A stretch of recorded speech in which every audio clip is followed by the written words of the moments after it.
জয় হিন্দ বন্ধুরা। এসএসসি জিডির যত তোমাদের রেজাল্টের দিন দিন পেরিয়ে যাচ্ছে তত তোমাদের নতুন নতুন নোটিশ তোমাদের পাবলিশ হচ্ছে। যেই নোটিশটা এখন তোমাদের পাবলিশ হয়েছে সেই নোটিশটার অপেক্ষায়, সেই নোটিশটার আশায় কিন্তু আমরা কেউ ছিলাম না যে তোমাদের ফিজিক্যাল ডেট এবং তোমাদের রেজাল্ট ডেট, অর্থাৎ রেজাল্ট আসতে এখনো তোমাদের দেরি আছে, ফিজিক্যাল ডেট আসতে এখনো তোমাদের দেরি আছে। আমি কেন বলছি, তোমাদের কিন্তু যেই নোটিশটা তোমাদেরকে পাবলিশ হয়েছিল এর আগে, যে তোমাদের টোটালটি যেহেতু ডিজিটাল মোডে হবে, তোমাদের সিসিটিভি ফুটেজ এবং তোমাদের চিপের যেটা রয়েছে টোটালটি যে বন্দোবস্ত করবার জন্য আইটিবিপি নোডাল এজেন্সি, যে তোমাদের একটা এজেন্সির দ্বারা যে একটা করানো হবে, সেই এজেন্সি ঠিক হবার বিট সাবমিশনের যে তোমাদের ডেটটা ছিল সেটা তোমাদের ছিল 20 তারিখ, কিন্তু এখন তোমাদের সেই ডেটটা বাড়িয়ে করা হয়েছে 10 তারিখ, অর্থাৎ 20 মে 2024। তো যে তোমাদের বিট সাবমিশনের ডেটটা তোমাদের করা ছিল সেই ডেটটা এখন তোমাদের 10/6। তোমরা বুঝতে পারছো, তোমাদের জুন মাসের 6 তারিখে তোমাদের যেটা রয়েছে সেটা তোমাদের করা হয়েছে। এবং তারপর তোমাদের কি রয়েছে, যে বিড ওপেনিং একটা ডেট থাকে, যে আমরা প্রত্যেকে জানতে পারবো যে কোন এজেন্সির দ্বারা তোমাদের সমস্ত কিছু কন্ডাক্ট করানো হচ্ছে। সেই যে তোমাদের ওপেনিং ডেটটা ছিল, সেই ওপেনিং ডেটটা তোমাদের 21/5 ছিল, অর্থাৎ মে মাসের 21 তারিখ ছিল। সেই ডেটটা তোমাদের বাড়িয়ে করা হয়েছে 11/6/2024।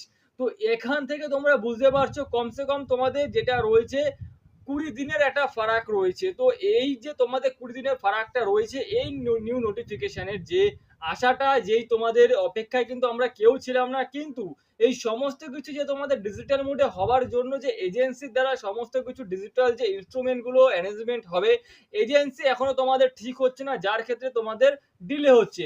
দেখো, এসএসসি সবসময় একটা কাজই করে, বিশেষ করে সিএপিএফ এর রিক্রুটমেন্টে, যে তোমাদের আগের স্টেপ যেটা হবে, অর্থাৎ তোমাদের যে ফিজিক্যাল টেস্ট হবে, সেই ফিজিক্যাল টেস্ট কোন এজেন্সি কন্ডাক্ট করাবে, সমস্ত ডিজিটাল মোডের যে টোটালটি যে ইনস্ট্রুমেন্টগুলো জোগাড় করবার পর, গ্রাউন্ড ফ্রাউন্ড সমস্ত কিছু ঠিকঠাক করবার পর তারপর তোমাদের রেজাল্ট পাবলিশ করবে, কারণ তারা অ্যাডভান্স হয়ে থাকতে চায় যে আমি রেজাল্ট পাবলিশ করলেই, তোমার রেজাল্ট পাবলিশ করবার পরে তোমাদের হাতে বেশি সময় যাতে তোমরা না পাও, যে আমার আগের সমস্ত কিছু যে পারপাস রয়েছে, আগের সমস্ত কিছু যে প্রসেস যে এজেন্সির দ্বারা হবে, সেগুলো যাতে সমস্ত কিছু ঠিকঠাক ভাবে চলে যায়। তো এটা হচ্ছে মেন ব্যাপার। কিন্তু দেখো, এখন এই ভিডিওর কমেন্ট বক্সে তোমরা প্রত্যেকে এখন কমেন্ট করবে যে দাদা তাহলে রেজাল্ট কবে আসবে, যে এখনো তোমাদের কি আরো সময় লাগবে। দেখো, তোমাদের সময় লাগবে, তোমাদের কিন্তু সময় লাগবে। আমি এর আগের ভিডিওতে বলেছিলাম যে তোমাদের জুন মাস থেকে ফিজিক্যাল ডে শুরু হতে পারে, কিন্তু এখানে তোমরা দেখতে পারছো যে জুন মাসেই তোমাদের বিড ওপেনিং ডেট দিয়েছে।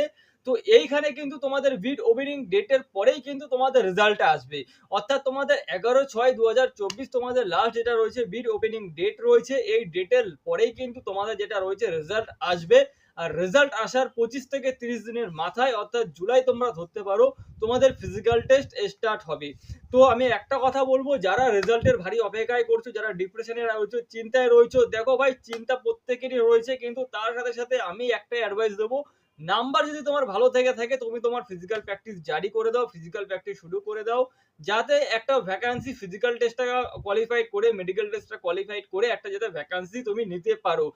হ্যাঁ, তোমাদের যেটা রিক্রুটমেন্ট প্রসেস রয়েছে, রিক্রুটমেন্ট প্রসেসে এখন তোমাদের কিছু ডিলে চলছে, তোমাদের এজেন্সি এখনো ঠিক করা হয়নি, ইনস্ট্রুমেন্ট এজেন্সি এখনো ঠিক করা হয়নি। টোটালটি যে নোটিফিকেশন, আমি আমার যে ভিডিও ডেসক্রিপশন যে তোমাদের লিঙ্ক থাকবে টেলিগ্রাম চ্যানেলের, সেই লিঙ্কে গিয়ে টেলিগ্রাম চ্যানেলে জয়েন্ট হয়ে তোমরা যে নোটিশটা রয়েছে অফিসিয়ালি, সেখান থেকে তোমরা দেখতে পারবে যে টোটালটি এখনো ইনস্ট্রুমেন্ট এজেন্সি তোমাদের এখনো ঠিকঠাক করা হয়নি বলে তোমাদের ডিলে হচ্ছে। কিন্তু সমস্ত কিছুতে তোমার ফার্স্ট স্টেপে কিন্তু ডিলে হবে, তারপর থেকে রিক্রুটমেন্ট একদম ধারাধার চলবে, এটা মাথায় রাখবে। অর্থাৎ ফিজিক্যাল প্র্যাকটিসটা তোমরা শুরু করো, নাম্বার যদি মোটামুটি ভালো থেকে থাকে। আর ভিডিওটা আমি এখানেই শেষ করছি, দেখা হবে নেক্সট ভিডিওতে। ভিডিওটি ভালো লাগলে অবশ্যই লাইক এবং শেয়ার করে দিও, এবং চ্যানেলে প্রথমবার হলে সাবস্ক্রাইব করে দিও। জয় হিন্দ।